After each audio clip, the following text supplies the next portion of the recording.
नमस्कार दोस्तों। नीट 2021 का एग्ज़ाम 12 सितंबर को है। उसमें मैकेनिक्स का न्यूटन लॉ ऑफ मोशन पे एक न्यूमेरिकल आता है। उसकी आज हम लोग शॉर्टकट मेथड देखेंगे पुल्ली ब्लॉक सिस्टम का। तो चलिए देखते हैं। अगर ये मान लीजिए एक पुल्ली है और यहाँ पे एक मास है m, this is m1, this is m2। Okay, ये पुली फिक्स है यहाँ पे। अगर m2 ग्रेटर दैन m1 हो, यानी कि m2 का मास m1 से ज़्यादा हो, तो ये ब्लॉक क्या होगा, नीचे आएगा।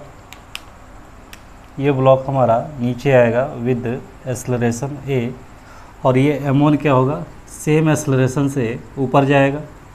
तो हम जानते हैं कि वेट इसका m2g नीचे की तरफ काम करता है, क्योंकि अर्थ जो है किसी भी ऑब्जेक्ट को डाउनवर्ड पुल करती है, और m2 में टेंशन ऊपर काम करेगा, क्योंकि ये टेंशन ऑलवेज ऑब्जेक्ट से दूर काम करता है।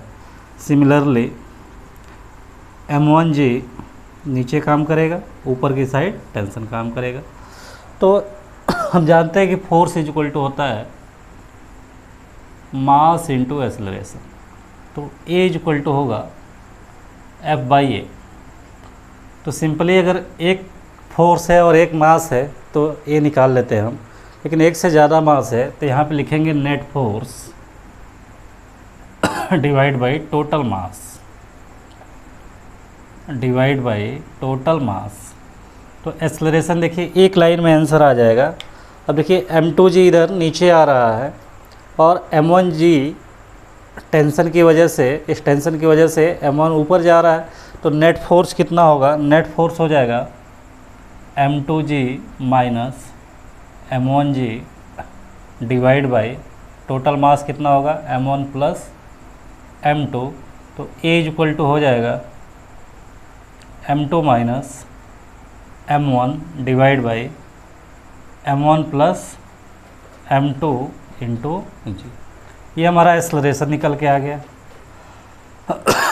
अब आपसे टेंशन पूछा जाए तो कोई भी इक्वेशन ले लीजिए। m2g देखिए नीचे आ रहा है, तो m2g की वैल्यू ज़्यादा होगी, t की वैल्यू कम होगी। तो net force is equal to mass into acceleration, यानी कि m2g minus t is equal to m2 into a होगा। तो t अगर हमें फाइंड आउट करना है तो t इज इक्वल टू हो जाएगा m2g माइनस m2a। अब हम क्या करेंगे, t is equal to m2g minus m2, a की वैल्यू पुट कर देंगे। a की वैल्यू है m2 minus m1 upon m1 plus m2 into g. LCM ले लेंगे तो ये हो जाएगा m2, g हमारा कॉमन हो जाएगा, g को यहाँ पे लिख लेते हैं। एलसीएम ले लेंगे, this is m1 plus m2, direct इसका मल्टीप्लाई कर दीजिए m2 into m1 minus this is m2। m2 भी कॉमन होगा तो कॉमन ले लेते हैं, यहाँ पे m2g कॉमन हो गया। तो ये आ जाएगा हमारा m1 प्लस m2, इसका अंदर मल्टीप्लाई कर देंगे तो माइनस m2 प्लस m1। देखिए इससे ये कैंसिल हो जाएगा, तो t इज इक्वल टू हमको मिल गया 2m1 m2 g upon m1 plus m2। तो ये तो m1 m2 के फॉर्म में है तो थोड़ा सा टाइम लगा। अगर ये देखिए मास दिया रहेगा तो कैसे हम लोग शॉर्ट में 2 मिनट में क्वेश्चन का आंसर निकाल देंगे। तो अब इसी को सॉल्व करेंगे।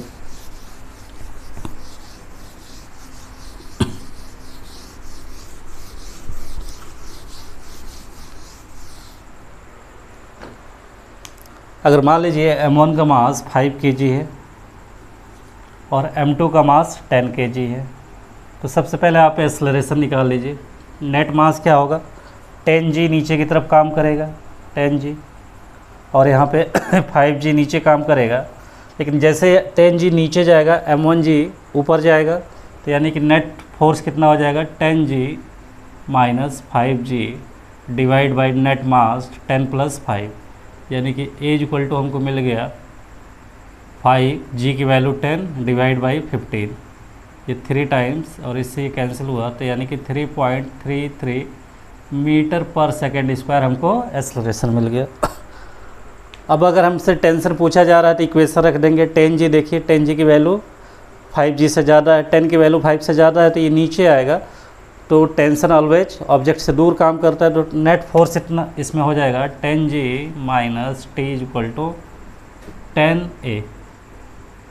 टेंशन पूछा जा रहा है तो ये हो जाएगा 10G, G की वैल्यू पुट कर देते हैं, this is 10 minus 10 into A की वैल्यू होगी 3.33, तो T = हमको मिल गया 100 माइनस दिस इज 33.3, तो T = मिल गया 67 पॉइंट समथिंग न्यूटन।